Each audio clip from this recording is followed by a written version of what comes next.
गोपीनाथ भजो राधे गोविंदा, गोपीनाथ भजो राधे गोविंदा। श्री साक्षी गोपाल भजो राधे गोविंदा, साक्षी गोपाल भजो राधे गोविंदा।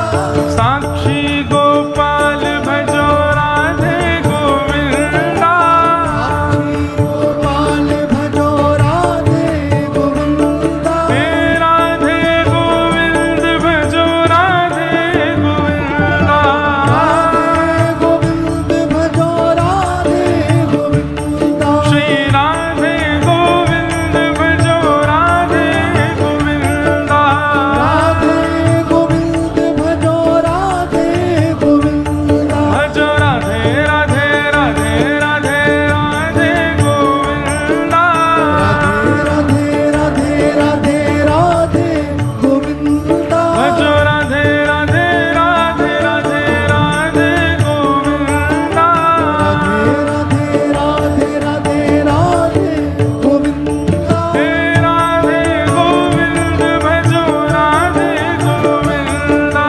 राधे गोविंद भजो राधे गोविंदा। हे राधे गोविंद भजो राधे गोविंदा, राधे गोविंद भजो राधे गोविंदा। जय जगन्नाथ जय जगन्नाथ, जय जगन्नाथ जय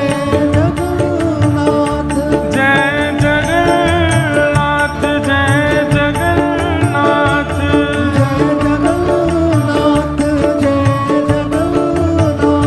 जय नीलाद्रीनाथ जय नीलाद्रीनाथ, जय नीलाद्रीनाथ जय नीलाद्रीनाथ। जय नीलाद्रीनाथ जय नीलाद्रीनाथ, जय नीलाद्रीनाथ जय नीलाद्रीनाथ।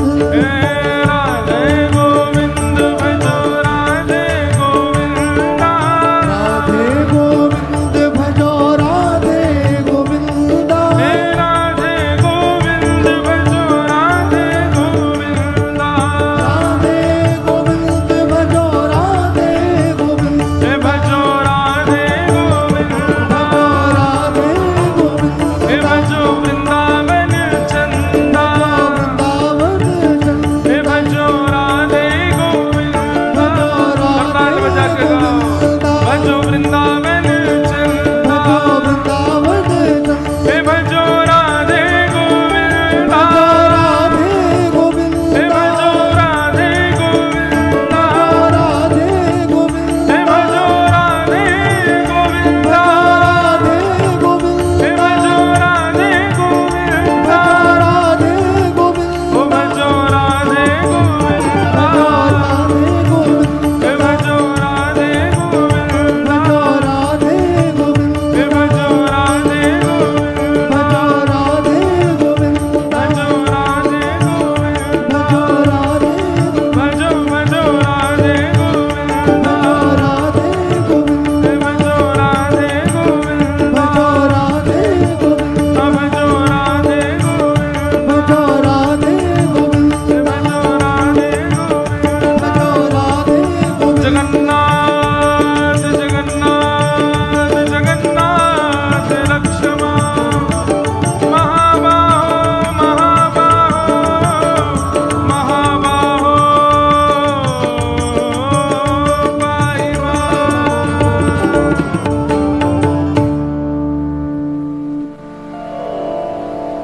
बोलो वृंदावन बिहारी लाल की, श्री राधा रमण लाल की, श्री राधा वल्लभ लाल की जय। श्रीमद्भागवत महापुराण की सब संतन की, सब भक्तन की, सब विप्रन की, श्री वृंदावन धाम की, श्याम सुंदर श्री यमुने महारानी की, 84 कोस ब्रजमंडल धाम की, गोवर्धन नाथ की। श्री साक्षी गोपाल की, खीर चोरा गोपीनाथ की, टोटा गोपीनाथ की। जय जय श्री राधे, जय जय श्री राधे, जय जय श्री राधे। द्वारिकाधीश की जय।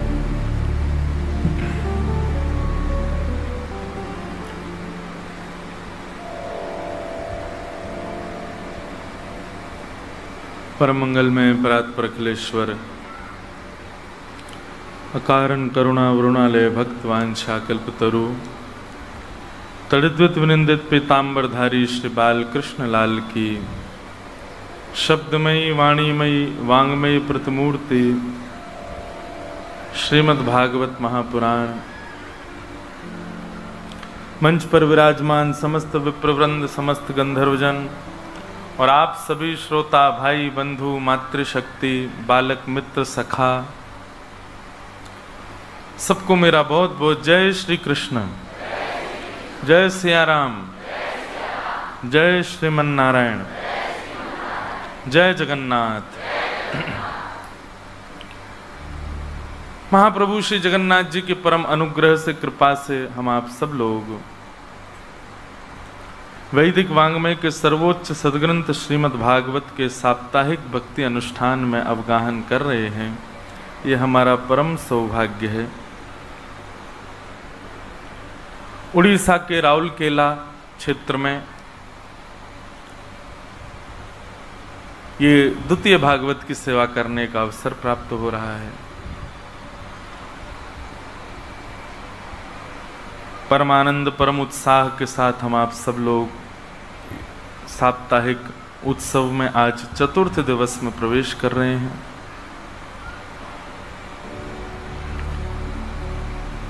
कल हम आप सब लोग सुन रहे थे कि ठाकुर जी ने उत्तरा के गर्भस्थ शिशु की रक्षा की और कुंती ने भगवान की स्तुति गाई है। एक बात हम आपसे बहुत ध्यानपूर्वक कहें, सब लोग बहुत सावधानी से सुनो। जो लोग आ रहे हैं उनको आने दीजिए, बैठने दीजिए, आप लोग केवल श्रवण कीजिए। हम लोगों ने संसार के संबंध जिन लोगों से भी हम बनाते हैं उनके प्रति हम एक खूबी देखते हैं, तब उससे वो संबंध बनाते हैं। और या फिर वो संबंध ठाकुर जी ने ही बना रखा होता है तो भी हम उसकी उस खूबी को ही प्रधान मानते हैं। जैसे हम श्रेष्ठ मित्र किसको माने? जो हमें समझता हो, हमारी बातें मानता हो, हमें जिसमें अच्छा लगता हो, ऐसी परिकल्पना योजनाएं बनाता हो, वो अच्छा मित्र है। अच्छा पति कौन? जो पत्नी के अनुकूल रहे। अच्छी पत्नी कौन? जो पति के अनुकूल रहे। अच्छे बच्चे कौन? जो माता पिता को जीवन में कुछ उपलब्धियां प्राप्त करके दिखा दें, पढ़ लिख करके विद्वान बन जाएं, माता पिता की आज्ञा का पालन करें और जितनी संपत्ति माता पिता ने इकट्ठी करी उसको दुगुना कर दें। ऐसे हमने सारे संबंधों के प्रति एक हमने अपनी ही लिस्ट बना रखी है सबने, कि ऐसा ऐसा ऐसा ऐसा अगर हमारा संबंधी है तो वो अच्छा है।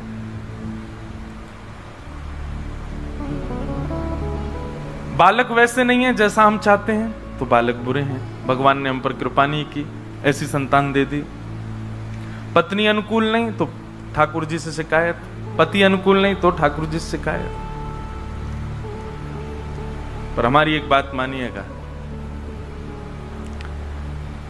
आज ऐसे ही चिंतन करते हुए मन में भाव आ रहा था कि हम श्रेष्ठ गुरु उसको मानते हैं जो ठाकुर जी से मिलाता हो। केवल गुरु की जिम्मेवारी है। जितने भी संबंध हों उन संबंधों में यही क्वालिटी होनी चाहिए। मित्र भी वही अच्छा जो ठाकुर जी के समीप ले जाता हो, पत्नी भी वही अच्छी जो ठाकुर जी के समीप ले जाती हो, पति भी वही श्रेष्ठ जो ठाकुर जी के समीप ले जाता हो। बच्चे भी वही श्रेष्ठ जो ठाकुर जी से और प्रेम करा देते हो, माता पिता भी वही श्रेष्ठ जो ठाकुर जी की ओर समीप ले जाते हो। वो सारे संबंध निरर्थक हैं जो सांसारी रूप से आपको प्रिय लगते हैं, पर वैष्णव होने के बाद में आपका एक ही उद्देश्य होना चाहिए। आपका सखा हो, मित्र हो, भाई हो, बंधु हो, गुरु हो, पिता हो, पत्नी हो, पति हो, बच्चे हो, कोई भी हो, संबंध वो अच्छा जो ठाकुर जी के समीप ले जाता है। जैसे सोशल मीडिया पर या व्हाट्सएप पर एक नया टर्म होता है कि जो आपके बहुत निजी होते हैं उनको आप एक अलग से ग्रुप बना देते हो, उनको उसमें रखते हो। आज ही व्हाट्सएप पे एक ग्रुप बनाओ, उसका नाम रखो भगवत प्रेमी।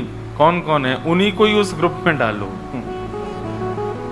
और उन्हीं को ही अपना सर्वस्व मानो। बाकी सबसे आप केवल व्यवहार मात्र निभाइए, वास्तविकता उन्हीं से रखो जो ठाकुर जी के समीप ले जाते।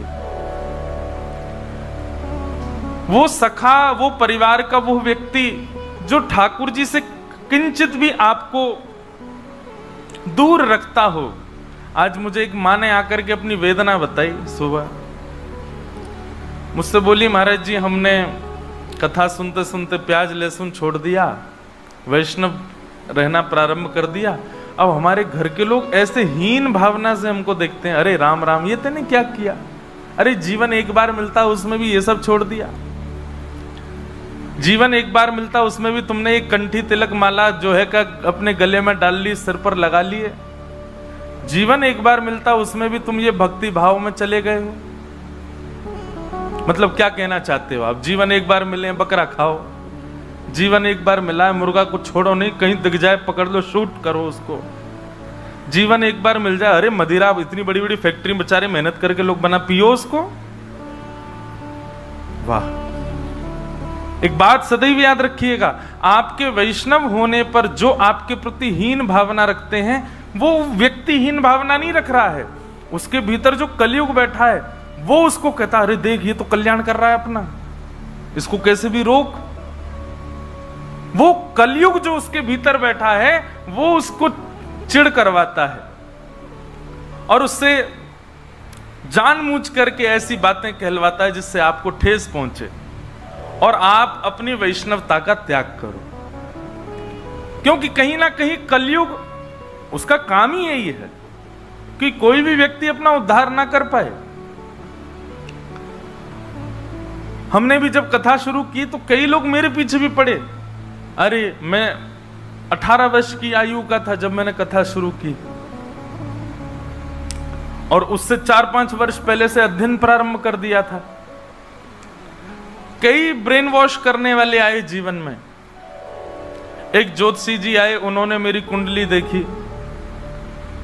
मैं ज्योतिष का बहुत सम्मान करता हूं, ठाकुर जी के नेत्र हैं ज्योतिष, ठाकुर जी के नेत्र हैं, पर ज्योतिष ठाकुर जी के नेत्र हैं इसका मतलब क्या है? ठाकुर जी जो राह दिखाएं उस राह पर चलो। पर इसका मतलब ये थोड़ी है कि किसी की आंख है और वो तुम्हारी उंगली पकड़ के चल रहा, तुम अपनी आंख बंद कर लो। छोटा बालक चलना सीख जाए और माँ उसको अपनी उंगली पकड़वा दे तो बालक को पूर्ण रूप में समर्पित हो जाना चाहिए, मां जहां ले जाएगी वहां चलूंगा, लेकिन अपनी आंख भी तो खोले। पर लोग क्या करते हैं? ज्योतिष के प्रति अपने नेत्र बंद कर लेते हैं। अपने नेत्र थोड़ी बंद करने। अरे भाई मां उंगली पकड़ करके चल रही है, लेकिन जब गड्ढा आएगा तो वहां अपने नेत्र भी तो खुल गए। उंगली पकड़ो, कूदना भी तो है वहां पर। ज्योतिष का पालन करना चाहिए, ज्योतिष में जहां आज्ञा जैसी हो जाए उसके अनुरूप चलना चाहिए, पर अपने नेत्र भी तो खोल के रखो। तो मुझे किसी व्यक्ति आए, उन्होंने आकर के बोल दिया कि ये जीवन में व्यासपीठ पर तो नहीं बैठ पाएंगे, अगर ये व्यासपीठ पर बैठे तो मैं ज्योतिष करना बंद कर दूंगा।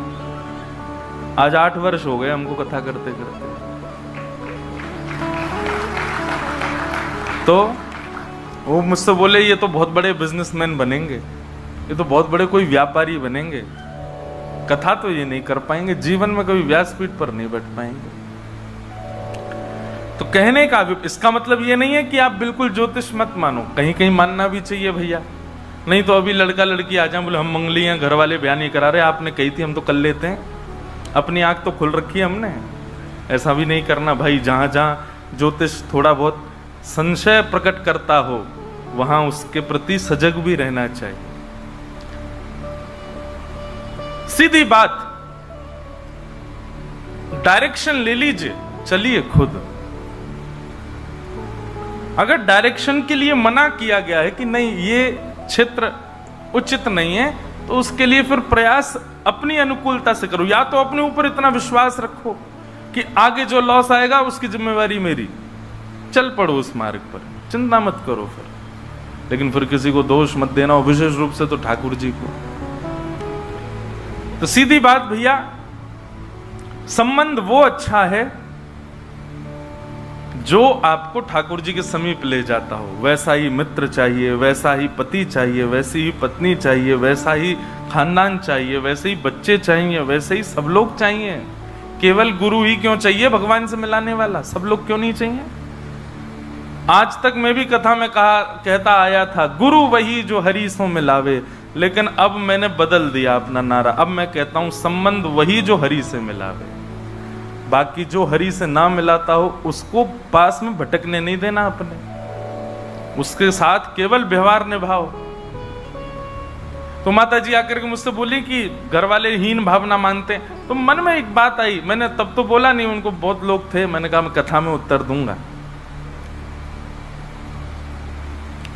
मैं एक बात कहा करता हूं कथा में, कितनी बड़ी विडंबना है। हर व्यक्ति एक व्यक्ति के लिए स्वयं को बदलता है और तभी वो जीवन जी पाता है। कई बार ब्याह के बाद पत्नी पति के लिए बदल जाती है, अधिकतर 90% पत्नी बदलती है, अपने पति के लिए अपनी इच्छाओं को मारती है, अपने पति के लिए उस परिवार के लिए बहुत कुछ सह लेती है। और कई बार पति भी बदलता है अपनी पत्नी के लिए, बच्चे बदलते हैं अपने माता पिता के लिए, माता पिता अपना चैन खो देते हैं बच्चों के लिए। माता पिता को सोना इतना पसंद है, लेकिन जब बालक हो जाते हैं सो ही नहीं पाते बेचारे, रात रात भर जगते रहते हैं। बदलते हैं अपने बच्चों के लिए बेचारे, अपनी इच्छाएं मारते हैं, बच्चों का पेट भरते हैं, बच्चों के लिए सब कुछ बदल देते हैं। ऐसे हर व्यक्ति बदलता है किसी ना किसी के लिए, लेकिन श्रेष्ठ बदलाव वो जो ठाकुर जी के लिए किया जाए, जो ठाकुर जी के लिए किया गया है। आज की विडंबना ऐसी हो गई है कि हम कलयुग के अनुरूप अपने आप को बदल रहे हैं। अगर कोई खा पी लेता है ना, तो आजकल ऐसा, पहले बहुत बड़ा अपराध माना जाता था, पर अब ऐसा हो गया है कि घर वाले कहते हैं कोई बात नहीं, समय के अनुसार बदलना चाहिए, बच्चों को कभी कभी खा पी लेना चाहिए। कैसे आप कैसे कह सकते हो उनसे?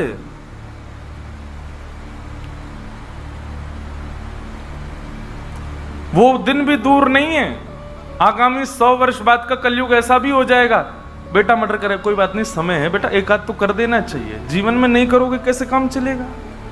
अरे तुमने लूटा नहीं उसको तो लूट लेना चाहिए तुमको।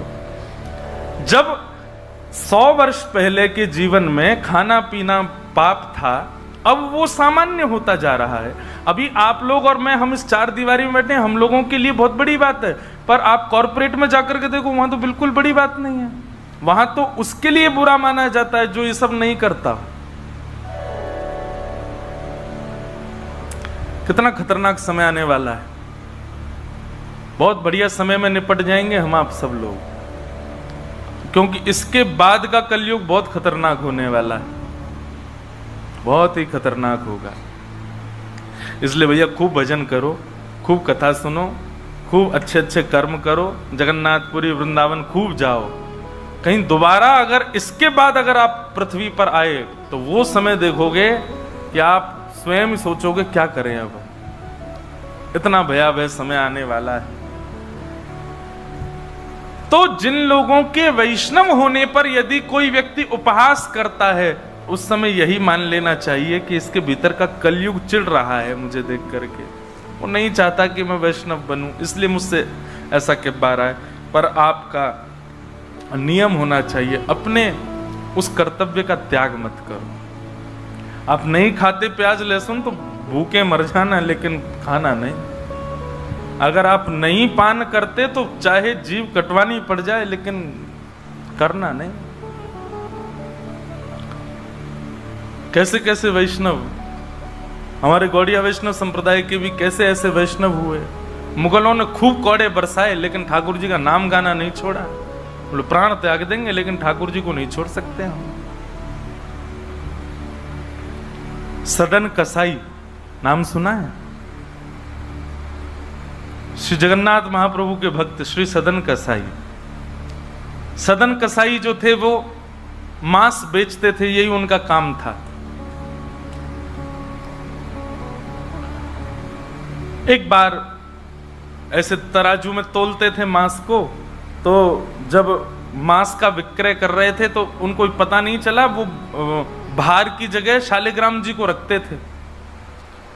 लेकिन कीर्तन उनको बड़ा प्रिय था, कीर्तन करते हुए मांस बेचते थे। बताओ, ऐसा उनका स्वरूप। एक बार एक महात्मा वहां से निकल रहे थे, तो महात्मा ने जैसे ही देखा, वो तो देखते ही पहचान गए। मुंह पे कपड़ा रख करके जा रहे थे, तो देखा कि ये तो शालिग्राम जी हैं। तुरंत, अरे तुम क्या कर रहे हो, बहुत बड़ा पाप है, ये तो साक्षात शालिग्राम जी हैं। उसने कहा महाराज मुझसे गलती होगी, मुझे तो पहचान है नहीं। बोले लाओ इनको मुझको दो। शालिग्राम जी ले लिए महाराज, जाकर के शुद्ध नदियों के जल से स्नान कराया, पंचामृत स्नान कराया, इत्र लगाया, चंदन लगा करके चांदी के सिंहासन पर बैठा के माला पधरा दी।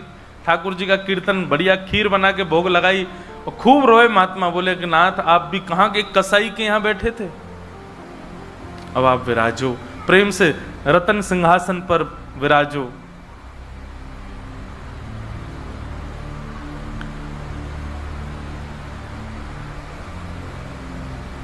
ठाकुर जी विराज गए। रात्रि को महात्मा के स्वप्न में आए और स्वप्न में आकर के बोले सुनो, सुबह होते ही हमको ले जाओ और हमको वो सदन कसाई के पास छोड़ के आओ। महात्मा बोले वहां प्रभु मांस बेचता है, वो आपको तोलता है, तोलने के लिए भार बना करके रखता, आप उसके यहां क्या करेंगे? ठाकुर जी कह रहे हैं हम जितना कह रहे हैं उतना करो बस। बोले नाथ ये तो वेद विरुद्ध हो जाएगा, ये तो शास्त्र विरुद्ध हो जाएगा, मैं आपको कैसे वहां छोड़ के आ सकता हूं? आपको वहां क्या सुख मिल रहा है? वो शुद्ध नहीं, पवित्र नहीं, उसका स्थान अच्छा नहीं, मांस विक्रय करने वाला व्यक्ति, महापापी व्यक्ति, वहां क्यों जाना है आपको? ठाकुर जी बोले कहीं पर हमको स्नान करने में सुख मिलता है, कहीं हमको सिंहासन पर बैठने में सुख मिलता है, कहीं भोजन करने में सुख मिलता है, कहीं माला पहनने में सुख मिलता है, सदन कसाई के हमको लुढ़कने में सुख मिलता है। उसके तराजू में जब वो तराजू से तोलता है तो हम इधर उधर लोटपोट होते हैं, हमको उसमें बहुत आनंद आता है, हमको छोड़ के आओ उसके पास ही। और वो मांस विक्रय करता है, चलो जो भी है, लेकिन जब उसके यहाँ तोला जाता है और वो तोलते समय हम लुढ़कते हैं तो वो कीर्तन गाता है, वो मुझे बहुत अच्छा लगता है, मुझे उसके पास छोड़ के आओ। न जाने कौन से गुण पर दयानिधि रीझ जाते। कभी कभी हमको ऐसा लगता है कि कुछ ना कुछ करते रहो बंधुओं, किसी से तो रीझ जाएंगे ठाकुर जी, कभी तो रीझेंगे, कभी तो उनको कोई ना कोई चीज तो भाएगी हमारी। इसलिए आशा मत छोड़ो, लगे रहो, कुछ ना कुछ करते रहो। पर एक बात, चतुराई से नहीं, जान करके नहीं, बिना जाने भोले बनकर, सहज बनकर के करते रहो। ना जाने किस भाव से रीझ जाए। सदन कसाई के पास महात्मा वापस आ गए और आकर के शालिग्राम जी देने, सदन कसाई बोलो नाथ यहां क्यों ले आए इनको दोबारा, यहां तो मांस बिकता हूं मैं, बहुत गंदा स्थान है ये। बोले धरो इनको अपने पास ही। ठाकुर जी रात में स्वप्न में आकर के कह के गए कि उनको तुम्हारे संग ही रहना है।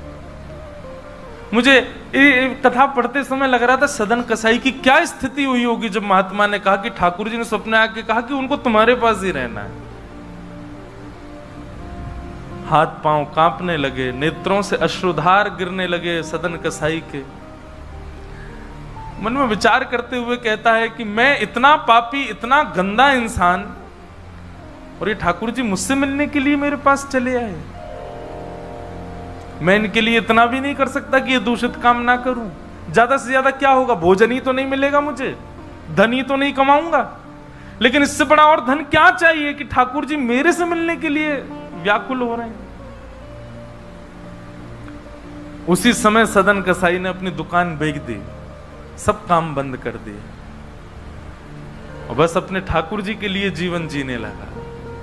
आप मुझसे मिलने के लिए तड़प रहे थे नाथ, अब मैं तड़पूंगा आपसे मिलने के लिए, मैं आऊंगा आपसे मिलने के लिए। और निकल पड़े सदन कसाई जगन्नाथपुरी की ओर। पूछा लोगों से, कहां है पुरी? लोगों ने दिशा बता दी। बोले वहीं विराज रहे हैं जगत के नाथ, वहीं विराज रहे हैं साक्षात नंदन नंदन। एक बात बताएं बंधुओं, सतयुग, त्रेता, द्वापर, कलयुग, 4 युग हैं। सतयुग के पूज्य ठाकुर जी, अर्चनीय ठाकुर जी हैं श्री बद्रीनाथ भगवान। सतयुग के जितने भी लोग हैं उनकी मनोकामना पूर्ति हो, उनकी सिद्धि पूर्ति हो, उनकी अर्चना का केंद्र हो, उनकी साधना का केंद्र वो बद्रीनाथ ही है। इसलिए बद्रीनाथ जब जाते हैं तो वहां हमको सामान्य कलयुगी व्यक्ति वहां रुक नहीं पाता ज्यादा दिन। एक प्रैक्टिकल है, अगर आप बद्रीनाथ में ज्यादा टिक नहीं पा रहे हो तो इसका मतलब है कि आप पूर्ण रूपेण कलयुग ने आपको जकड़ रखा है।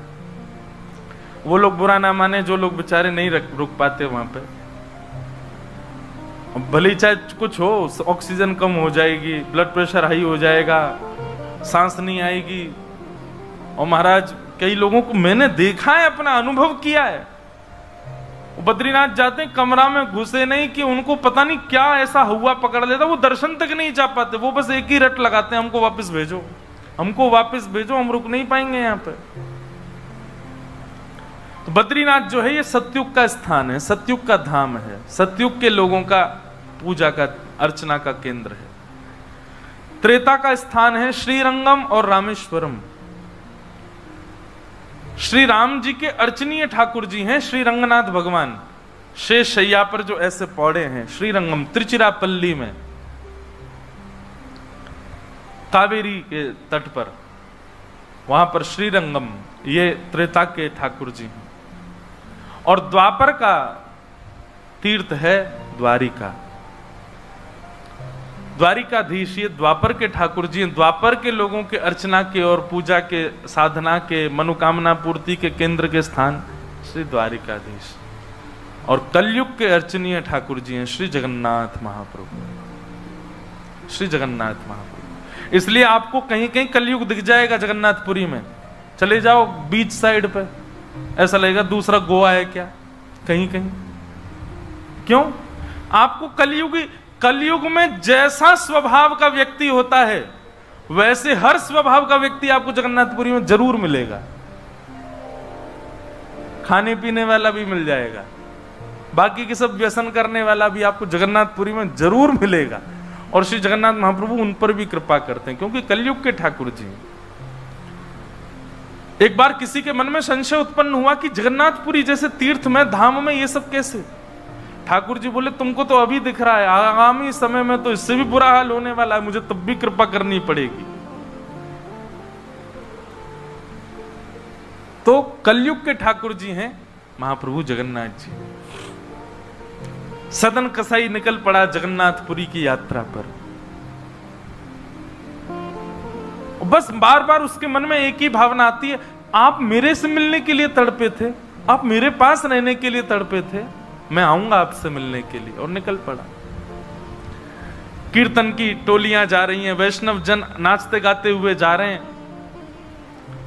जैसे जैसे वैष्णवों की टोलियां और कीर्तन की टोलियां निकलती हुई देखे सदन कसाई, उसका मन हो कि मैं भी चला जाऊं। तो जो लोग पहचानते थे वो लोग कह देते थे, अरे कसाई है ये। तो सब लोग उसको कहते, भाई तुम हमसे दूर चलो, हमारी टोली में चलोगे, हमारे संग बैठ के खाओगे पियोगे, हम सब अपवित्र हो जाएंगे। जिस मार्ग पर सब लोग चल रहे हैं सदन कसाई उस मार्ग से उतर करके चल रहे हैं। कहीं मैं इस मार्ग पर चलूंगा, मेरे चलने से मार्ग अपवित्र हो जाएगा। और स्मरण कर रहे हैं महाप्रभु श्री जगन्नाथ जी का। चलते चलते बंधुओं, मुझे ऐसा लगता है आजकल तो ऐसे चित्र हो गए हैं, हम लोग कहीं भी दर्शन कर लेते हैं महाप्रभु जी का। उस काल की बात है जब चित्र भी नहीं होते थे, तो कई लोग तो पहली बार ही जगन्नाथ जी को देखते थे। कैसा स्थिति होती होगी उन लोगों की, कैसा भाव रहता होगा उन लोगों का। सदन कसाई चलते जा रहे हैं, एक मार्ग से उतर करके चल रहे हैं, निष्ठुर मार्ग पर चल रहे हैं और बस स्मरण कर रहे हैं श्री जगन्नाथ महाप्रभु का। चलते चलते चलते एक नगर में पहुंचे, रात्रि का समय हो गया, शाम का समय हो गया, तो एक भवन बना था, घर बना था, उसी के बाहर ही सदन कसाई बैठ गए। सदन कसाई का रूप बहुत सुंदर था, नेत्र, उनके केश, उनके मुख की आकृति, उनकी भुजाएं बहुत सुंदर थे। भले ही कसाई थे पर सुंदर थे। तो जिस भवन के बाहर बैठे, वहां भवन की अंदर एक गृहिणी वो निकल करके बाहर आई और उसने जैसे ही सदन कसाई को देखा, उसका मन आ गया उन्हीं के ऊपर। शाम का समय, सदन कसाई को लोभ देने लगी और उसने इशारा करके कहा कि भीतर आ जाओ। तो सदन कसाई ने उसकी ओर देखा और उनके मन में तो बस जगन्नाथ जी बैठे हैं, कोई ऐसा भाव तो दूषित था नहीं। उन्होंने इशारा कर दिया, कुछ इशारा किया और उस इशारे को उस कन्या ने, उस महिला ने ऐसा समझा कि मानो ये कहना चाह रहे हैं कि तुम भीतर जाके पहले अपने पति का वध करो, तब मैं रहूंगा तुम्हारे साथ। और बंधुओं एक बात बताएं, विषय जब माथे पर बहुत तीव्रता से चढ़ता है ना, वासना जब बहुत तीव्र चढ़ जाती है, तो व्यक्ति ये भी विचार नहीं करता मैं क्या कर रहा हूं। वो कितनी भी कथाएं सुन रहा हो, कितनी भी कथाओं में जा रहा हो, पर विषय जब उसके हृदय में होता है तो वो बिल्कुल विवेक शून्य हो जाता है।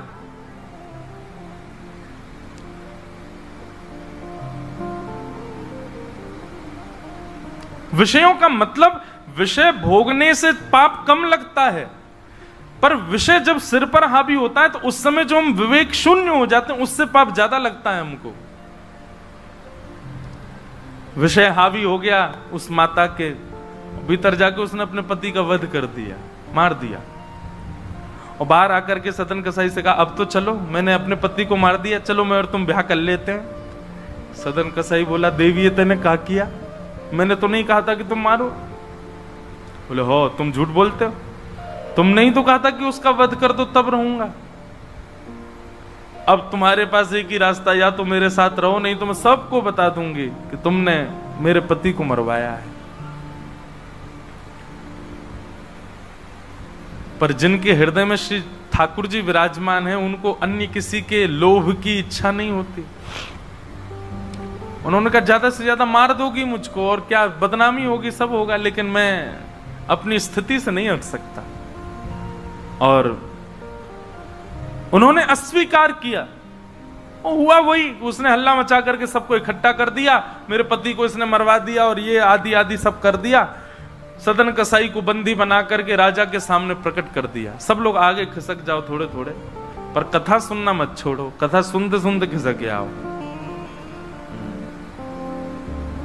सब लोग बैठ जाओ, यहाँ आगे जितनी जगह बैठ जाओ, आ जाओ। हाँ, खूब जगह है, आप लोगों को हम देखेंगे। बस नाक, आज नार में बाम लगा लेना शाम, बैठ जाओ। देखो कितनी जगह हो गई पीछे। बोलो वृंदावन बिहारी लाल की। चलना रहे हैं ऐसा लग रहा है। तो सदन कसाई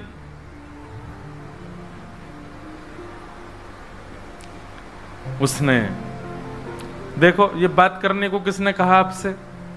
आपस में बात नहीं करो, इधर देखो सब लोग, कथा सुनो, बस खिसक के बैठ जाओ चुपचाप। श्री जगन्नाथ महाप्रभु की। तो सदन कसाई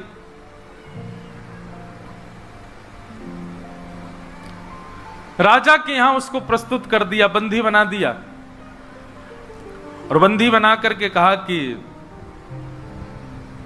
आप स्वीकार करते हैं कि आपने ये अपराध किया है इनके पति को मारने का? सदन कसाई कुछ नहीं बोला। बोले क्योंकि पक्ष तो पूरा उन्हीं की तरफ जाने वाला, मैं कितना भी मना करूं, मैं सफाई क्या दूंगा, मैं कैसे प्रस्तुत करूंगा, मैं विवाद कैसे करूंगा? वैष्णव का स्वरूप होता विवाद में नहीं पड़ता। वो चुपचाप खड़े रहे, बस मुस्कुराते रहे। बोले अब सत्य तो ठाकुर जी जानते हैं, मैं अब आपको कैसे बताऊं कि मैंने नहीं किया। मैं कहूं कि मैंने नहीं किया तो मेरे पास कोई प्रमाण नहीं है ना देने का कि मैंने नहीं किया। और प्रमाण देने के लिए, इकट्ठा करने के लिए, इतने प्रपंच में पढ़ने के लिए मैं नहीं निकला हूं। मैं तो जगन्नाथ जी से मिलने के लिए। आपको जो दंड देना है बस मृत्यु दंड मत देना, बाकी जो दंड देना है दे दो, मुझे जगन्नाथ जी का दर्शन करना है।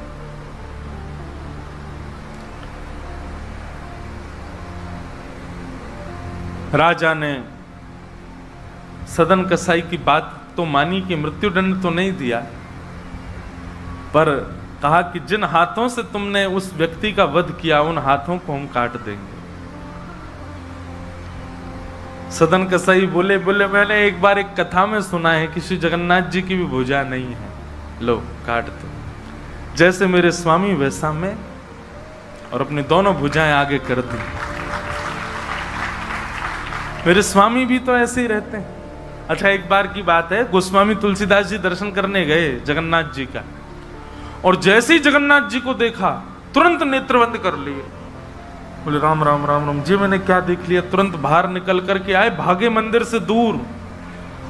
किसी ने रोका, बोले क्या हो गया गोस्वामी जी? बोले ये मेरे ठाकुर जी हैं ही नहीं। कैसे ठाकुर जी? इनकी तो आंख पिघल गई, मुख पिघल गया, हाथ पिघल गए, पैर है नहीं, ये मेरे ठाकुर जी कैसे? मैं तो अभी रात में तो कहीं नहीं जा सकता, पर सुबह होते ही चला जाऊंगा, मैं जीवन में कभी नहीं आऊंगा। इतने ज्यादा भयभीत हो गए। रात्रि में गोस्वामी जी जैसे ही सोए तो महाप्रभु जगन्नाथ जी उनके स्वप्न में आए, धनुष बाण हाथ में लेकर के राघवेंद्र सरकार प्रकट हो गए। बोले भगवान, ये मैंने आपका कैसा दर्शन किया? आपकी भुजा नहीं है, आपके चरण नहीं है, आपके कान नहीं है, आपका मुख पिघला हुआ, नेत्र ऐसे बड़े बड़े, ये ऐसा रूप क्यों है आपका? बोले तुम्हारी वजह से है। गोस्वामी जी बोले मेरी वजह से? बोले हाँ, तुमने मानस जी में लिखा है, बिन पग चलहि सुनहि बिन काना। वो बिना पैर के चलता है परमात्मा, बिना कानों के सुनता है।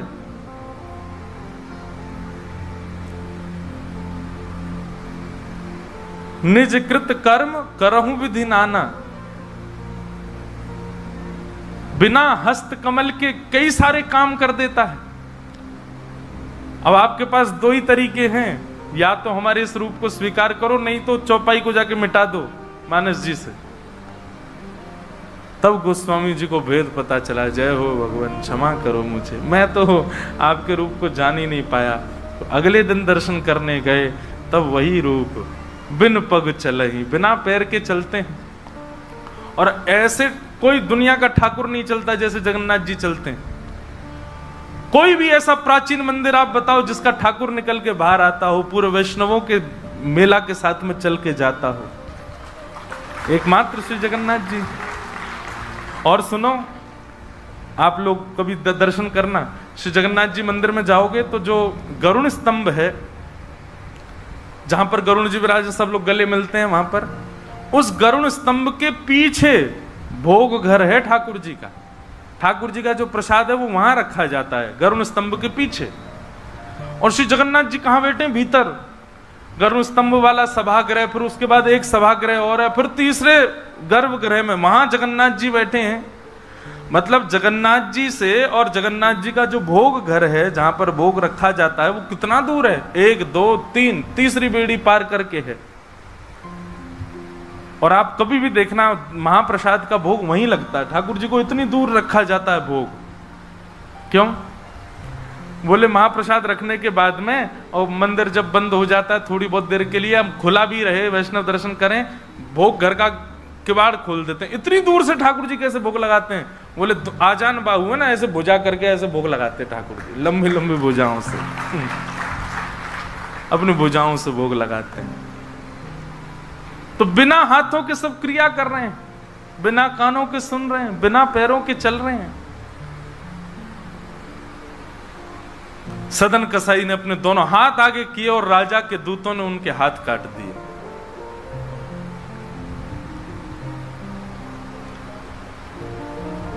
पीड़ा में नहीं है, प्रसन्नता में है। आंसू तो निकल रहे हैं नेत्रों से, पर प्रसन्नता के आंसू हैं कि नाथ आपने किसी रूप में तो मुझे स्वीकार किया। चलते जा रहे हैं, रक्त बह रहा है दोनों तरफ से। बस रास्ते में एक ही प्रार्थना कर रहे हैं, नाथ है तो ये शरीर ही, और यही माध्यम है मुझे आपके दर्शन का।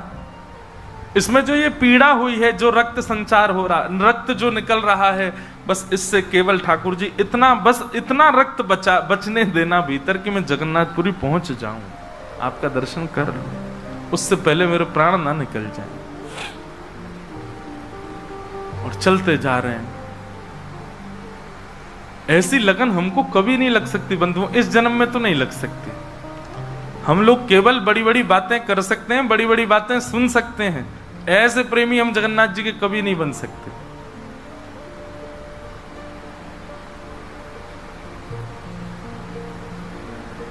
अरे हमारा कोई छोटा सा काम बिगड़ जाए तो हम जगन्नाथपुरी ना जाएं? अरे महाप्रभु जी ने तो मेरा ये काम बिगड़वा दिया। यहां तो हाथ पांव कटवा देते हैं वैष्णव ठाकुर जी से मिलने के लिए। सदन कसाई जैसे ही श्री क्षेत्र में उन्होंने प्रवेश किया, और जैसे ही प्रवेश किया ब्रह्म वेदी पर श्री जगन्नाथ जी झूमने लगे। पुजारियों ने जाकर के कहा, महाप्रभु जी आज्ञा करें, आप इतने प्रसन्न क्यों हैं? बोले मेरा एक भक्त आया है, वो बेचारा बहुत कष्ट में है, आप लोग तुरंत पालकी लेकर के जाइए और उसको लेकर के आइए यहां पर। पुजारी सब पालकी लेकर के दौड़े और पुरी में प्रवेश कर रहे वैष्णवों से पूछने, अरे भैया महाप्रभु जी का कोई भक्त आया है क्या? महाप्रभु जी ने पालकी भेजी है उसको ले जाने के लिए। महाप्रभु जी आज बड़े प्रसन्न हैं, उनका कोई परम वैष्णव भक्त आया है। तो सदन कसाई ने जैसे ये बात सुनी कि पुजारी हल्ला कर रहे हैं, कोई बहुत बड़ा भक्त आया है, महाप्रभु जी ने उसके लिए पालकी भेजी, तो सदन कसाई इतने खुश हो गए, बोले आज ठाकुर जी के दर्शन तो होंगे, उनके एक प्रिय भक्त के भी दर्शन हो जाएंगे, कितना मेरा सौभाग्य होगा। और रही बात, मैं तो बहुत बड़ा पापी हूं, मैं तो रास्ता भर यही सोचता आ रहा था कि मैंने इतना पाप किया, इतना मांस बेचा है जानवरों का, महाप्रभु जी पता नहीं मुझसे नाराज होंगे, पर आज लगता है कोई परम वैष्णव भक्त आया तो महाप्रभु जी का मूड बढ़िया होगा, आज प्रसन्न होंगे। तो प्रसन्न मुद्रा में ठाकुर जी बैठे होंगे, तब मैं दर्शन करूंगा तो मेरे सारे अपराधों को क्षमा कर देंगे। वहां तो भीड़ लग गई पालकी के पास में, बोले हम हैं परम भक्त, और वो सदन कसाई दूरी खड़े हैं, बोले इनमें से कोई होगा जो पालकी में बैठेगा, आज पहले उसको प्रणाम करूंगा फिर महाप्रभु जी को करूंगा। वहां तो इतनी भीड़ लग गई कि पंडा पुजारी पालकी लेके जान बचा के भागे वहां से, क्योंकि सबको लगता है कि हमसे बड़ा भक्त तो कोई है ही नहीं। पालकी खाली लौट करके आ गई। महाप्रभु जगन्नाथ जी बोले तुम खाली आ गए, लेके नहीं आए उनको? बोले भगवान आपके एक दो भक्त तो है नहीं, वहां तो हजारों भक्त, एक पालकी उसमें कितनों को बैठा किया, सब चढ़ने लगे, बोले हम हैं भक्त, हम हैं भक्त। आप कोई संकेत बताओ, आपके भक्त का कोई लक्षण। श्री जगन्नाथ प्रभु के नेत्रों सजल हो गए, बोले मेरी तरह उसके भी हाथ नहीं है, जो आया है वही है मेरा भक्त, उसको लेके आओ।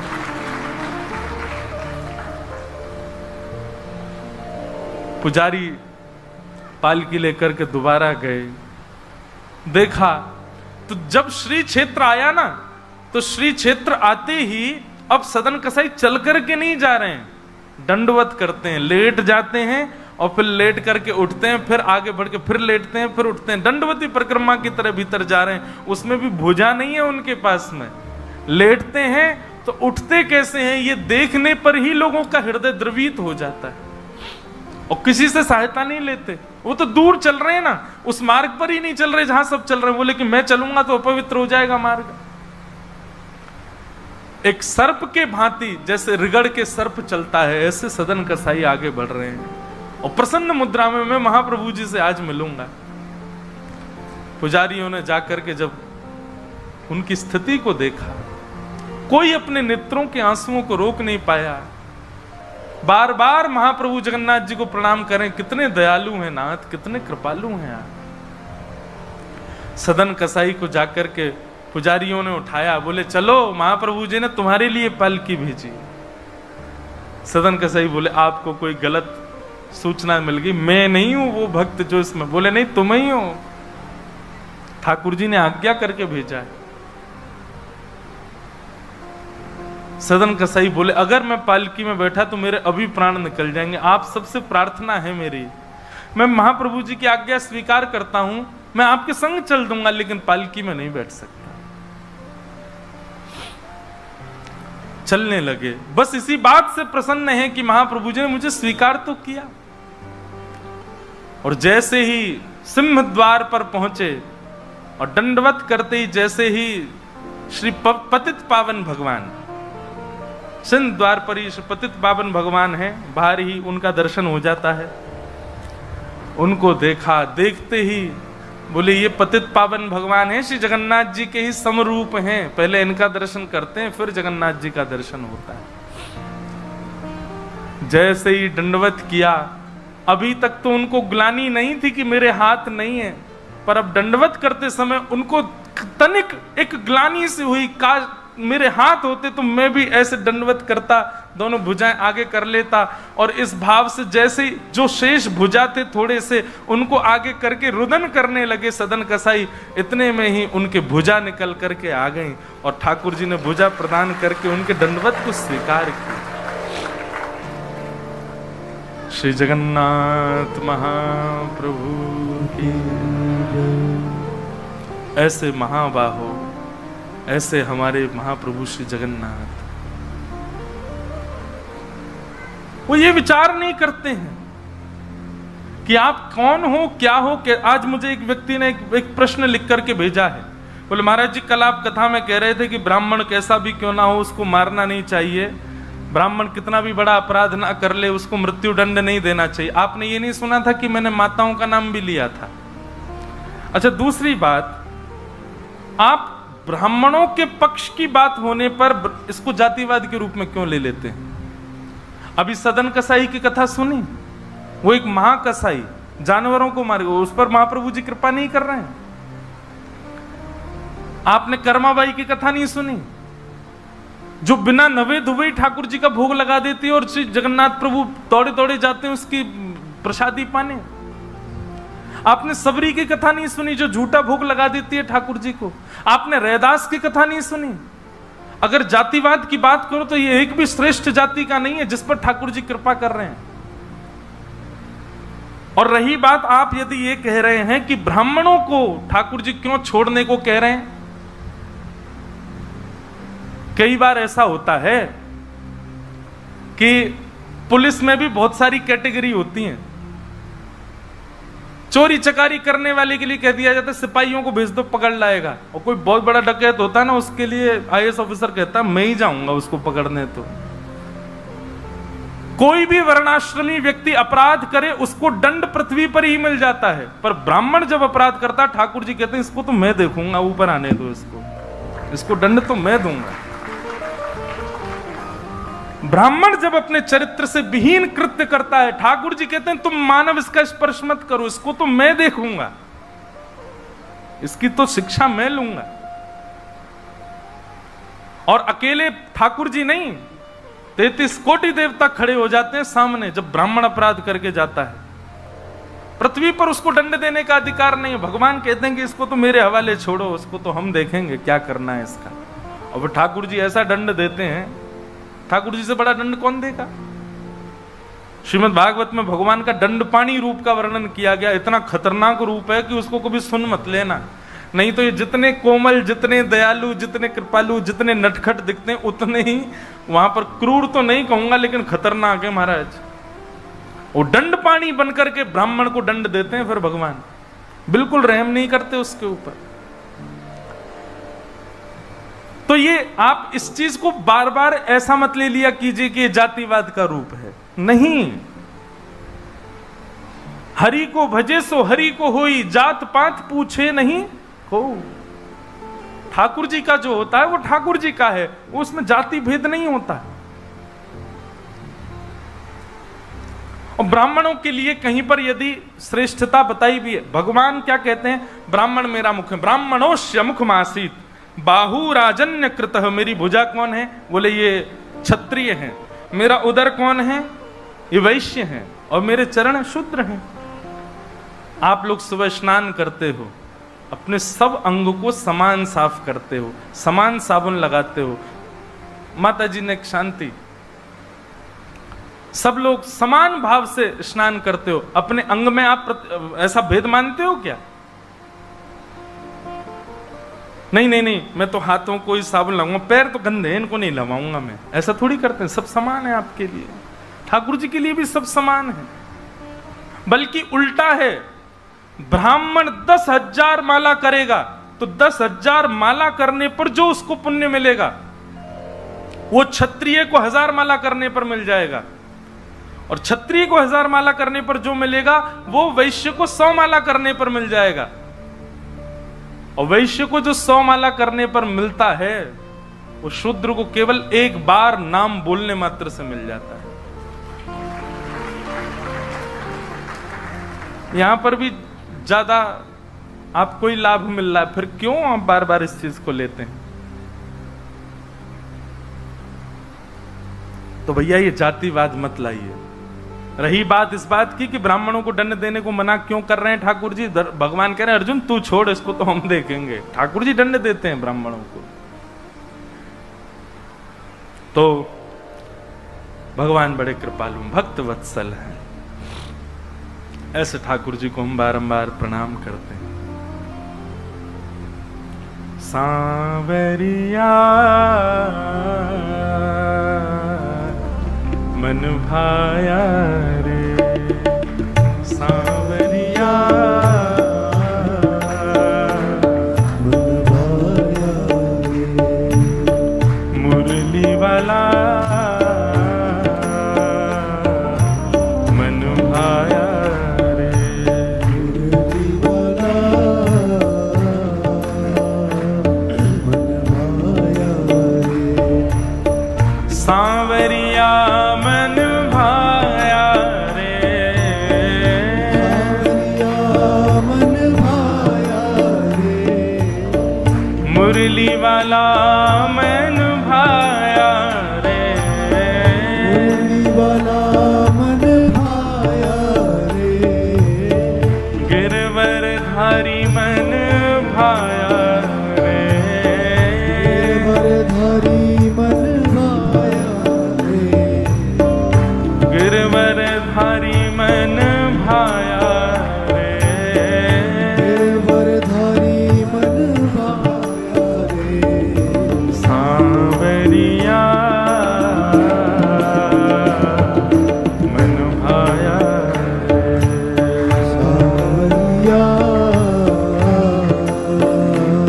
मन भाया रे, देश में ढूंढा विदेश में ढूंढा, देश में ढूंढा विदेश में ढूंढा, सब लोग गाओ।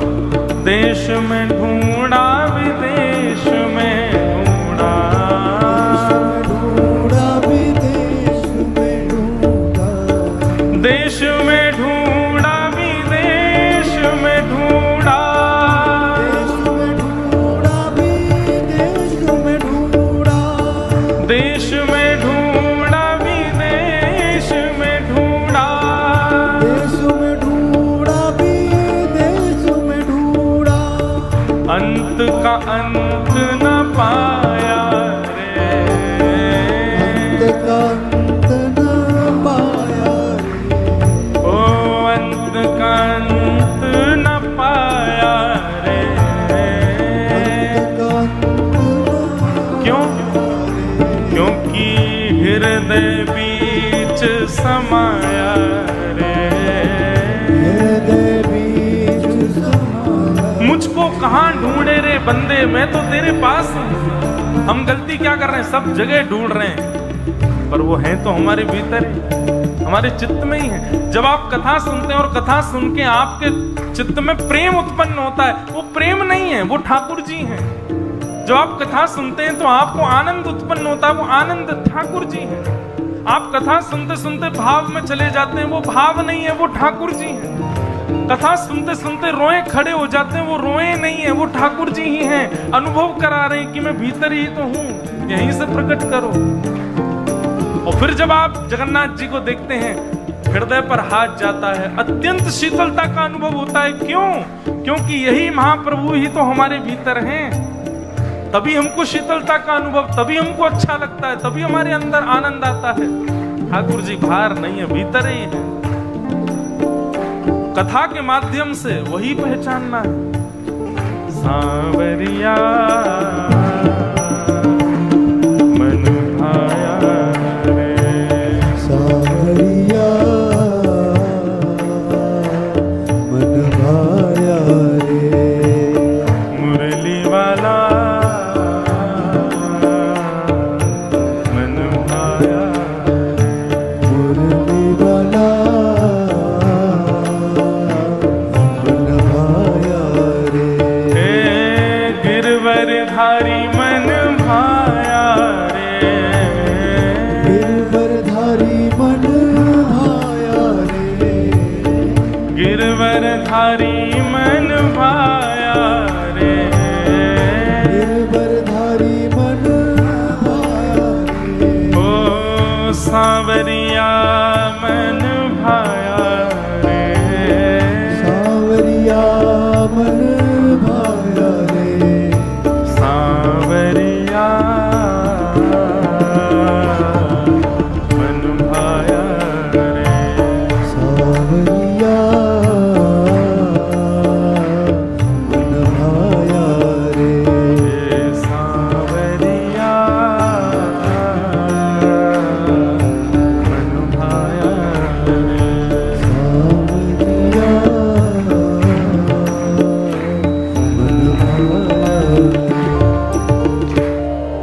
तो संबंध वही जो हरि से मिलावे, और जो हरि विमुख करे वो संबंध अच्छा नहीं। और क्या करें अगर ऐसे संबंध बन गए हो तो? हम लोगों के यहां दो तरीके होते हैं। एक तो होता है कि किसी का तन से त्याग कर देना, पर कई बार आप तन से किसी को त्यागते नहीं, मन से त्याग देते हो। तन से फिर भी निभाते हो, बस वही करो, निभाओ, मन से त्याग कर दो। आइए आज के कथा क्रम में प्रवेश करें। आप सब लोग बढ़िया तैयार होके बैठे हो हैं, सभागृह भी बढ़िया तैयार है। आज हम भी पीरे पीरे बन के आए हैं। ठाकुर जी का आनंदोत्सव होगा। श्री जगन्नाथ महाप्रभु आज लाला बन के आएंगे।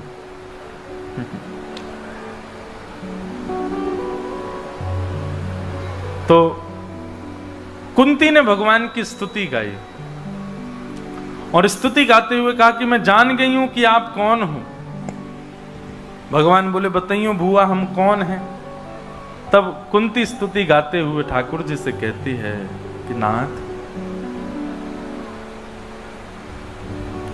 कि कृष्णाय वासुदेवाय देवकी नंदनाय च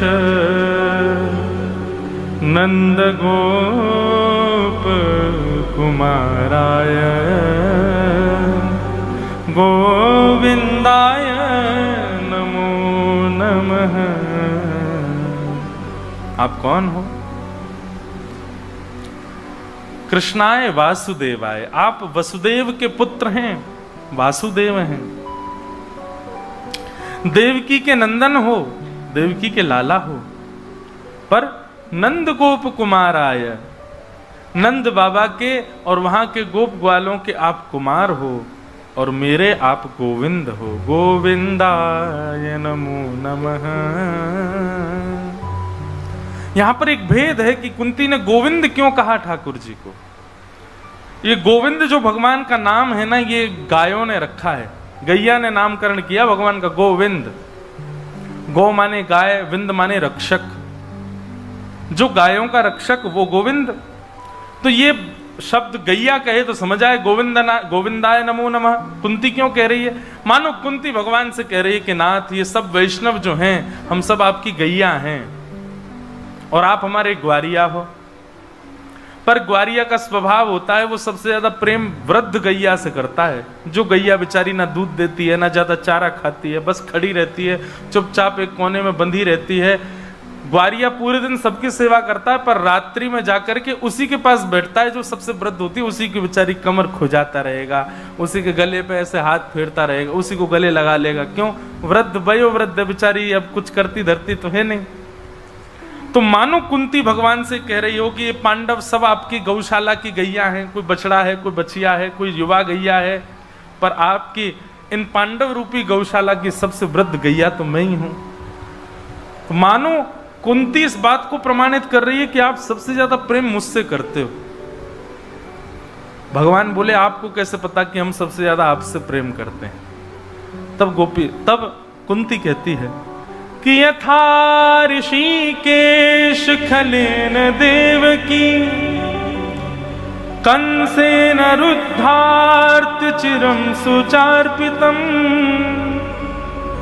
विमोचिताहं च सहात्मजा विभो त्वयैव नातेन मुहुर्विपद्गणात्। एक बात कहें, बहुत साल बाद याद आई है ये बात, ध्यानपूर्वक सुनना।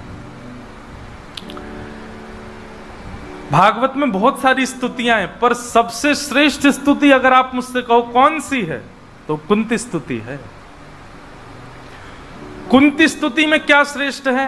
कुंती जी ने अनेक श्लोक गाए हैं, पर कुंती जी के साथ देखो, ऐसा नहीं कि कोई श्रेष्ठ श्लोक नहीं है, सब अच्छे हैं, पर कुंती जी की पूरी स्तुति में केवल एक बात है और एक शब्द की बात है जो सबसे अच्छी है। ऐसी बात पूरी भागवत में किसी ने नहीं कही है।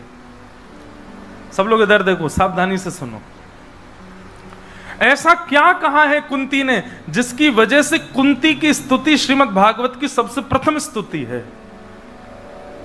श्रीमद् भागवत 12 स्कंद युक्त पुराण संहिता, पुराणों का राजा श्रीमद् भागवत, ऐसी श्रीमद् भागवत की प्रथम स्तुति कुंती स्तुति, और उस कुंती स्तुति में एक ही शब्द ऐसा है जिस शब्द ने पूरी स्तुति की महिमा बढ़ा दी।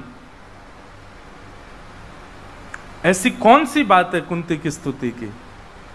तो वो शब्द है त्वयैव नाथेन। पहले तो अर्थ सुनो, क्या कह रही है कुंती? कुंती कह रही है, हे कन्हैया, आप मुझसे बहुत प्रेम करते हो। अच्छा, एक बात होती है कि प्रेमी व्यक्ति जो होता है वो अपने प्रेमी से पूछता ही रहता है, तुम मुझसे प्रेम करते हो, तुम मुझसे प्रेम करते हो, मैं तुमको प्रिय लगता हूं। हम ठाकुर जी से पूछते रहते हैं, पर यहां कुंती पूछ नहीं रही है ठाकुर जी को, सीधे बता रही है कि सबसे ज्यादा मैं ही आपको प्रिय हूं। भगवान बोले ये तो पहली बार सुना है, प्रेमी अपने आप ही बोल रहा है कि मैं तुमको बहुत अच्छा लगता हूं। कैसे अच्छे लगते हो तुम मुझे, बताओ।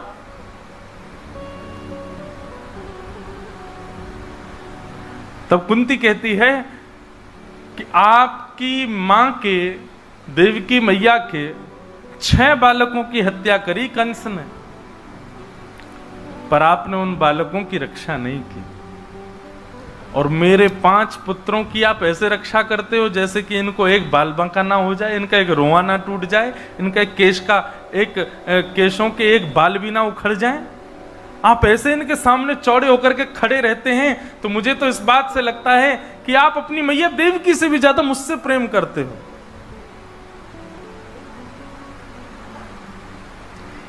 कितना अच्छा बहाना ढूंढ करके अपने प्रेम को प्रस्तावित कर रही हैं। ठाकुर जी के नेत्र सजल हो गए, वाह कुंती बुआ, तुमने ये न केन प्रकारेण ये बता ही दिया कि मैं तुमसे ज्यादा प्रेम करता हूं।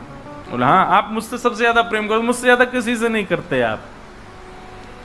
लेकिन कुंती ने जो अगली बात कही है, जिसको मैं बार बार कह रहा हूं, ये सबसे श्रेष्ठ बात है भागवत में। त्वयैव नाथेन मुहुर्विपद्गणात्। कुंती कहती है, दुनिया के लोग तो कहते हैं ठाकुर जी आप हमारे हो, हम तुम्हारे हैं, पर कुंती अपने बच्चों के सामने, अपने परिवार के सामने, समस्त पांडवों के सामने और समस्त हस्तिनापुर वासियों के सामने कह रही है त्वयैव नाथेन, मतलब केवल आप मेरे हो, बाकी मेरा कोई भी नहीं है इस संसार में, केवल आप मेरे हो। ये बात सुनने में बहुत सरल लगी होगी, पर ये सरल है नहीं। कुंती इस बात को डंके की चोट पर कह रही है कि केवल आप मेरे हो और कोई मेरा नहीं है। अपने बच्चों के सामने कह रही है, अपने परिवारी जनों के सामने कह रही है, अपने श्रेष्ठ जनों के सामने कह रही है। हम नहीं कह सकते, हमको 2 मिनट में सबके एहसान याद आ जाते हैं। अरे हमने कहीं ऐसा बोल दिया, क्या सोचेगा, हमने ऐसा बोल दिया, माँ बेचारी क्या कि हाँ हमने तेरे को खा पिला के बड़ा किया, तू ऐसा कह रहा है। पत्नी क्या कहेगी, मैं ब्याह करके इसलिए आई हूं, मैं तुम्हारी नहीं हूं। बच्चे कहेंगे हम, अच्छा तो हमको तो आपने ऐसी जन्म दिया है, हम तो है ही नहीं आपके। पर कुंती को किसी की लज्जा नहीं, वो सबके सामने कहती है अपना कहने योग्य संसार में यदि कोई है तो केवल आप हो ठाकुर जी, और कोई अपना नहीं है यहां पर। त्वयैव नाथेन। और एक बात कहें, ठाकुर जी के सामने सब बोल देते हैं इस बात को, कहना है तो हर संबंध में इस बात को कह के दिखाओ, मेरे तो केवल ठाकुर जी। या फिर मीराबाई कहती हैं मेरे तो गिरधर गोपाल दूसरा न कोई। मेरे तो गिरधर गोपाल, ये बड़ी बात नहीं है, बड़ी बात क्या है, दूसरों न कोई। ये मेरे तो गिरधर गोपाल तो हम भी बोलते हैं, पर दूसरों ना कोई ये हमसे नहीं बोला जाता। हमारी तो सब हैं, छेना पोड़ा भी हमारा है, खाजा भी हमारा है, बर्गर भी हमारा है, पिज्जा भी हमारा है, ये गाड़ी भी मेरी है, घर भी मेरा है। अच्छा किसी से पूछो गाड़ी किसकी है, ठाकुर जी की है। छोड़ जाओ बेटा जगन्नाथपुरी खड़ी कर आओ उसको, ठाकुर जी की है। अरे भैया ऐसे क्यों कह रहे हो, हम लोग कितने नाटकबाज है, वास्तव में हमसे बड़ा नाटकबाज नहीं संसार में कोई। कैसी कैसी बात करते हैं लोग। कभी कभी मेरे मन में एक बात आती है, लोगों से पूछो कोई श्रेष्ठ काम वो कर दे, उससे पूछो अरे भैया तुम, अरे सब जगन्नाथ जी की कृपा, उन्होंने ही करवाया, मेरी कहां सामर्थ्य, तो जाओ नाम कर आओ उन्हीं के। वो नहीं कर पाऊंगा मैं, नाम तो मेरी ही रहेगी। ठाकुर जी भी इसीलिए हमेशा सारे मंदिरों में ठाकुर जी प्रसन्न मुद्रा में ही खड़े हैं। वो हमको देख के हंसते हैं, आ गया नाटकबाज। अभी आके रोएगा, अभी आके बोलेगा सब आपका नाथ, तेरा तुझको अर्पण क्या लागे, मेरा ला खींच लूं सब में, अभी कुछ नहीं। बहुत कृपालु है ठाकुर जी, वो जानते हैं हमको। पर कुंती बनावटी नहीं है, कुंती वास्तव में कह रही है सब आपका है नाथ, और केवल आप मेरे हो, दूसरा संसार में मेरा कोई नहीं।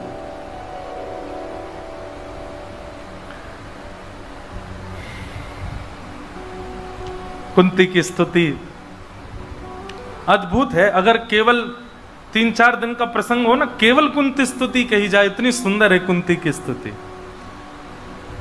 कुंती की बात सुनकर के भगवान प्रसन्न हो गए।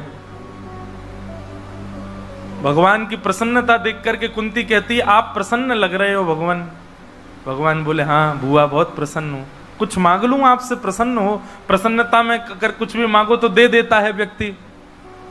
बुआ बोले मांग ना, ठाकुर जी बोले मांग जल्दी मांग, क्या चाहिए। सब लोग आगे आओ, आप दो पीछे से कह दो कि महाराज जी आप इशारा कर दो, हम बुला लेंगे, आ जाओ आ जाओ, सब आगे आओ और आगे आ जाओ।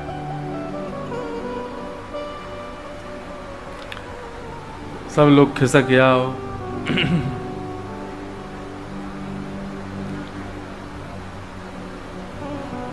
आप बड़े प्रसन्न हैं आज, आपसे कुछ मांग लूं। भगवान बोले मांगो ना बुआ, तुरंत मांगो, क्या चाहिए तुमको। बोले पहले तो वचन दो, जो मांगूंगी सो दोगे। ठाकुर जी बोले इसमें वचन की क्या आवश्यकता है, जब मैं प्रसन्न हूं तो जो मांगूंगी सो दूंगा। बोले नहीं नहीं नहीं, पहले वचन दो, जो मांगूंगी सो दोगे। भगवान ने वचन दिया, जो मांगोगी सो दूंगा बुआ, अब मांगो क्या चाहिए। याद रहे, मुकर मत जाना, मैंने जो मांगना है वो देना पड़ेगा आपको। ब्रह्मा जी कांपने लगे आकाश में, बोले मेरी पदवी मांगेगी कुंती बुआ। शंकर जी बोले हमारा तो आज छुट्टी होने वाली है, अब शिवलोक इनका हो जाएगा। यमराज जी बोले यमलोक की स्वामिनी बनेंगी अब कुंती जी। इंद्र देवता बोले मेरा तो सिंहासन वैसे ढीला है, कोई जरा सा यज्ञ करे तो ये हिलने पे लग जाता है कि बस अब तुम्हारी पदवी गई। सब कांपने लगे, क्योंकि ठाकुर जी ने वचन और दे दिया है कि जो मांगोगी सो दूंगा।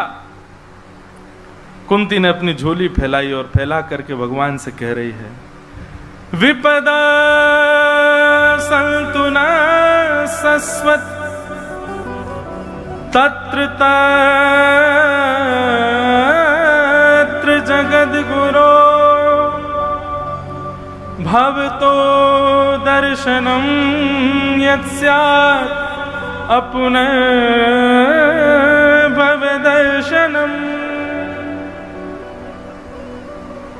कुंती ने जैसे ही मांगा त्रिलोकीनाथ स्तब्ध हो गए। ये कैसे दे सकता हूं मैं?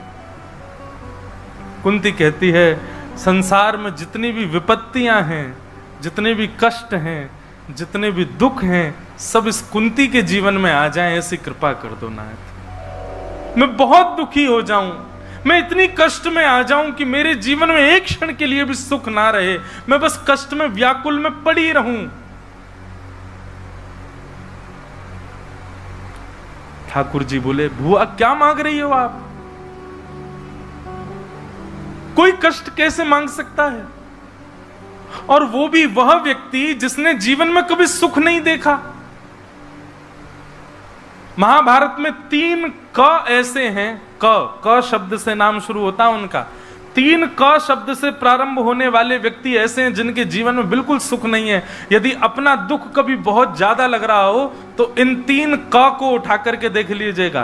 पहली कुंती, दूसरा कर्ण और तीसरा श्री कृष्ण।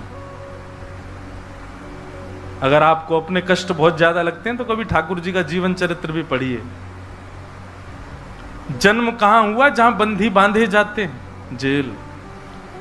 जन्म लेते ही माता पिता को त्याग दिया और जिन माता पिता से संबंध बनाया, जिन ब्रजवासियों से प्रेम किया, 11 वर्ष में उनको छोड़ दिया।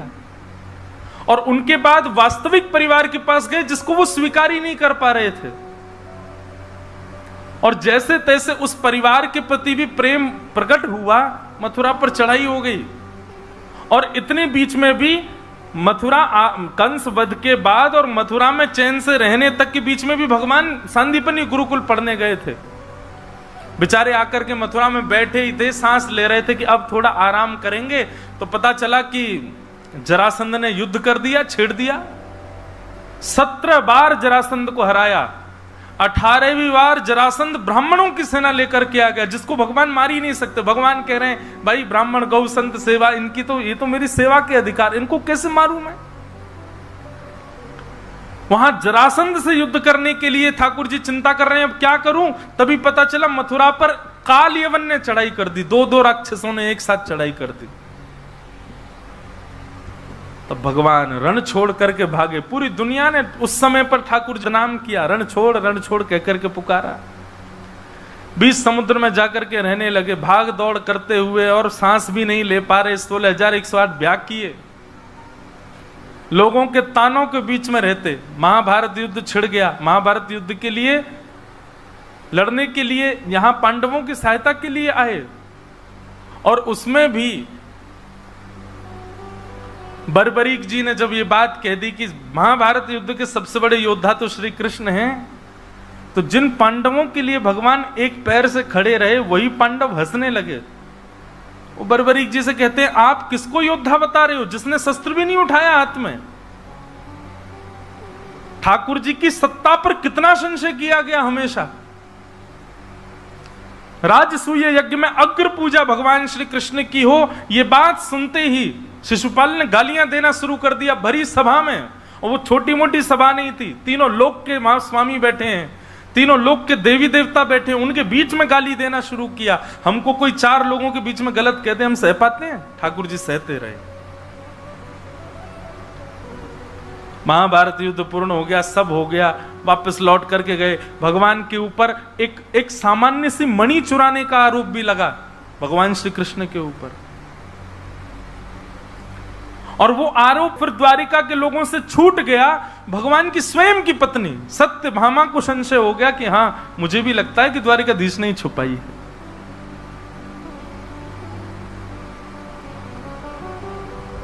समंतकोपाख्यान पूर्ण हुआ ही था, कुछ दिन की बात थी, यदुवंशियों में लड़ाई हो गई, आपस में लड़ झगड़ के सब मर गए, अपने वंश को ही नहीं बचा पाए। एक वृक्ष के नीचे बेचारे केवल बैठे थे, अपनी पूरी लीला का चिंतन कर रहे थे, तभी एक बेलिया ने उनके पैर में भी बाण मार दिया। ऐसा जीवन जी पाएंगे हम? लेकिन श्री कृष्ण कभी अपने जीवन में आई हुई परिस्थितियों से विचलित नहीं हुए, प्रसन्न ही रहे, प्रसन्न भाव में ही रहे। ऐसी दूसरी का है महाभारत में कुंती। कुंती के जीवन में भी बहुत कष्ट है, राशि एक ही है ना, कष्ट और कृष्ण, कष्ट और कुंती, कष्ट और कर्ण। कर्ण का भी वही हाल है। तो कभी अपने दुख बहुत ज्यादा लगते हो, कुंती का चरित्र देखिएगा, कभी अपने कष्ट बहुत ज्यादा लगते हो। आपको पता है भगवान कृष्ण को इतना सुन लिया हमने, इसलिए हमको लगता है कि सामान्य है, पर कभी प्रैक्टिकली सोच करके देखो, आप सह पाओगे उस चीज को जो भगवान श्री कृष्ण ने सही है। और तीसरा है कर्ण। कर्ण ने भी बहुत कष्ट सहा अपने जीवन में। हर व्यक्ति के जीवन में 5 अग्नि आती हैं, ध्यान से सुनिएगा। उसके जन्म से लेकर के और उसकी मृत्यु पर्यंत 5 अग्नियां उसके जीवन में आती हैं। पंच अग्नि, पंच अग्नि मतलब 5 बार ऐसा समय आएगा वो व्यक्ति टूटने से भी ज्यादा बुरी स्थिति में आ जाएगा। और उन पंच अग्नियों में कोई जल उसको शीतलता नहीं दे सकता, केवल और केवल कृष्ण नाम के अलावा। केवल कृष्ण नाम रूपी फव्वारा चल रहा होगा तो ही वो पंचअग्नियों में शांत हो पाएगा। ऐसी स्थिति जीवन में आएगी, ऐसी परिस्थिति आएगी, चाहे वो तन की आवे, चाहे मन की आवे, चाहे धन की आवे, किसी भी रूप में 5 बार जरूर आएगा उसके जीवन में ऐसा समय कि वो विचलित हो जाएगा। कई लोगों का तो जन्म लेते ही आ जाता है।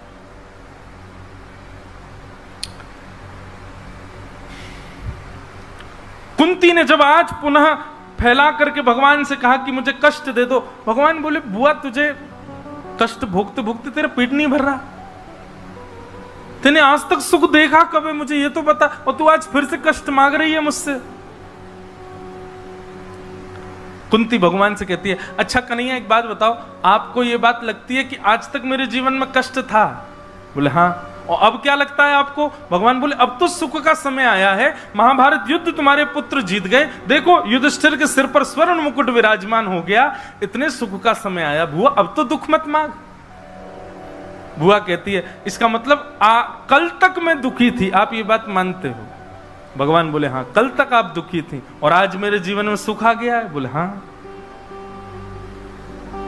कन्हैया कल तक मेरे जीवन में दुख था, कष्ट था, तो आप यहीं खड़े थे, पर आज युधिष्ठिर को जैसे ही मुकुट पहनाया है, महाभारत युद्ध हम जीत गए, तो आप रथ में बैठ के द्वारिका जा रहे हो।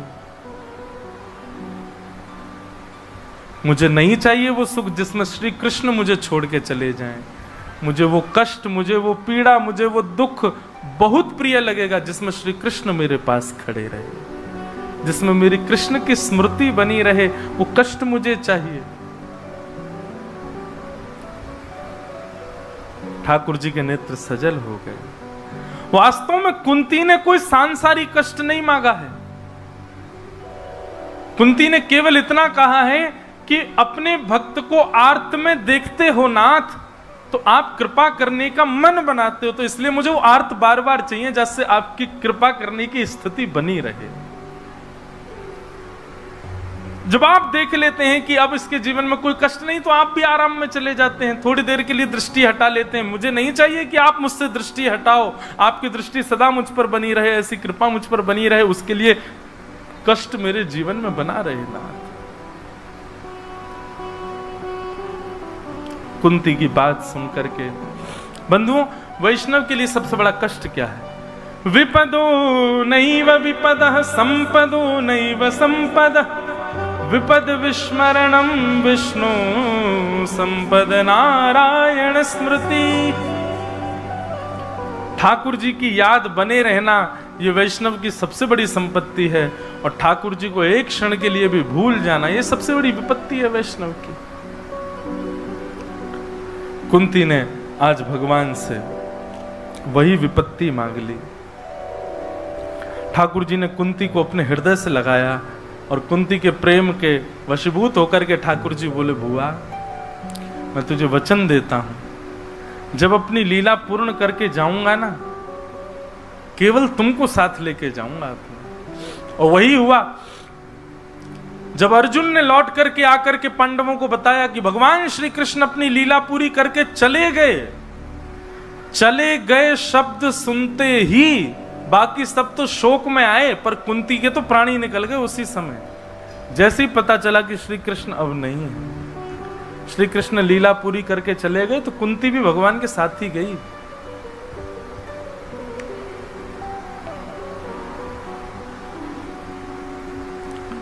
कुंती ने भगवान की स्तुति गाई, भगवान ने सबको आश्वासन दिया।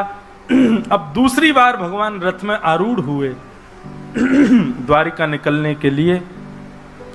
जैसे ही रथ में बैठ करके जाने लगे, युधिष्ठिर जी रोने लग गए। अब भगवान से कहने लगे, बालद्विज सुहन मित्र पितृ भातृ गुरुद्वः नमेश्यान निरयान मोक्षो यापि वर्षायुतायुतैः। मैंने बहुत सारे बालकों को अनाथ कर दिया, बहुत सारी माताओं को विधवा कर दिया, अपनों को मार दिया, मुझे नरक जाने से कोई नहीं रोक पाएगा। ऐसी व्याकुलता युधिष्ठिर जी की देख करके भगवान बोले, अब इसको समझाए बिना कैसे जाऊं मैं यहां से, और इसको समझाने का मेरा बिल्कुल मन नहीं कर रहा है। क्यों? पूरी गीता सुनानी पड़ेगी दोबारा से। जैसे अर्जुन की स्थिति हुई थी वही स्थिति युधिष्ठिर की हुई, बस अर्जुन की युद्ध से पहले हुई, इनकी युद्ध के बाद हुई। अर्जुन को भी यही लग रहा था मैं इनको कैसे मारूं, इसको भी यही लग रहा है कि मैंने उनको क्यों मार दिया। भगवान बोले अब क्या करें, तो दूसरी बार फिर रथ से उतर गए भगवान, और अब की बार भगवान बोले अब हम नहीं बोलेंगे, अब हमारा भक्त बोलेगा। और समस्त पांडवों को लेकर के भगवान भीष्म पितामह के पास गए। पितामह भीष्म ने ज्ञान उपदेश किया। बहुत बार मैंने विस्तार से भीष्म स्तुति का गायन किया है। वैसे तो हमारे जो यजमान परिवार हैं आज भी मुझसे बोल के गए, महाराज जी आप क्रम की चिंता मत करो, आप तो भाव से सुनाओ।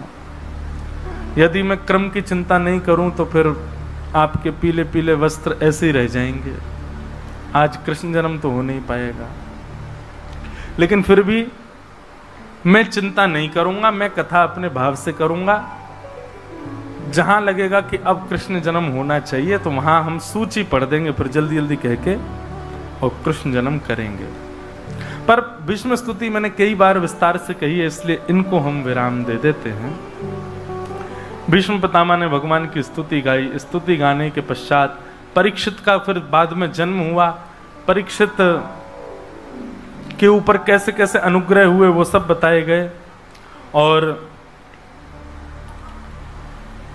यहां पर प्रसंग आया भगवान के स्वधाम गमन का। कई लोग जगन्नाथ भगवान के विषय में ये बात कह देते हैं कि श्री कृष्ण का जब स्वधाम गमन हुआ तो उनका हृदय जला नहीं, और वही बह करके आया और आकर के जगन्नाथ जी के हृदय में धारण करा दिया।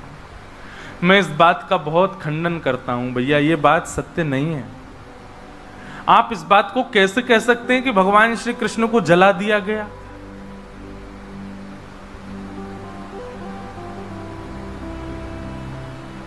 जन्माद्यस्य यतोऽन्वयाद् इतरतश्चार्थेषु विज्ञस्वराट् तेने ब्रह्म हृदय आदि कवये मुह्यन्ति यत् सूरयः श्रीमद् भागवत का प्रारंभ ही इसी बात से होता है कि वो जन्म और मृत्यु से परे हैं, और आप कैसे कह सकते हो कि उनका तन जला दिया?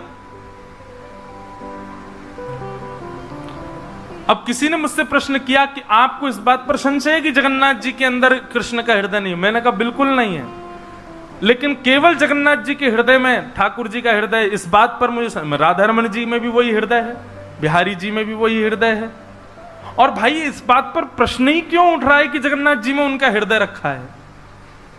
ये कोई प्रश्न करने वाली बात है? और इस पर भी कोई प्रमाण चाहिए आपको? मुझे भी प्रमाण चाहिए भैया, मुझे नहीं लगता आपके अंदर हृदय, पहले दिखाओ मुझको, खुलवाओ इसको, ऑपरेशन करवाओ, कल दिखाओगे तब मानूंगा मैं।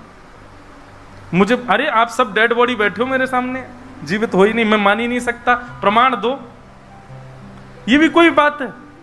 उसके पीछे फिर कहते हैं कि भगवान श्री कृष्ण का हृदय जल गया, आदि आदि ये, और वो हृदय नहीं जला, वही समुद्र में बहता बहता आ गया जगन्नाथ जी के। अरे कभी पढ़िए, नील माधव भगवान विराजमान थे, और इंद्रद्युम्न ने दर्शन की इच्छा रखी, पर नील माधव भगवान अंतर ध्यान हो गए।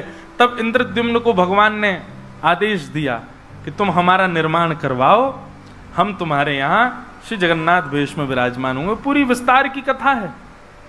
अभी 28 हिसार में कथा कब है भाई? हिसार की तिथि क्या है कथा की? 27, 28, 29, 27, 28 के आसपास सितंबर में हम श्री जगन्नाथ रसामृत कहेंगे 4 दिन। सुनिएगा विस्तार से, कौन है श्री जगन्नाथ जी, और ये जो नवकलेवर होता है उसमें जो शालिग्राम जी भीतर हैं वो पधराए जाते हैं, आदि आदि, उनकी पूरी कथा हम सुनाएंगे सितंबर में, तब विस्तार से सुनिएगा।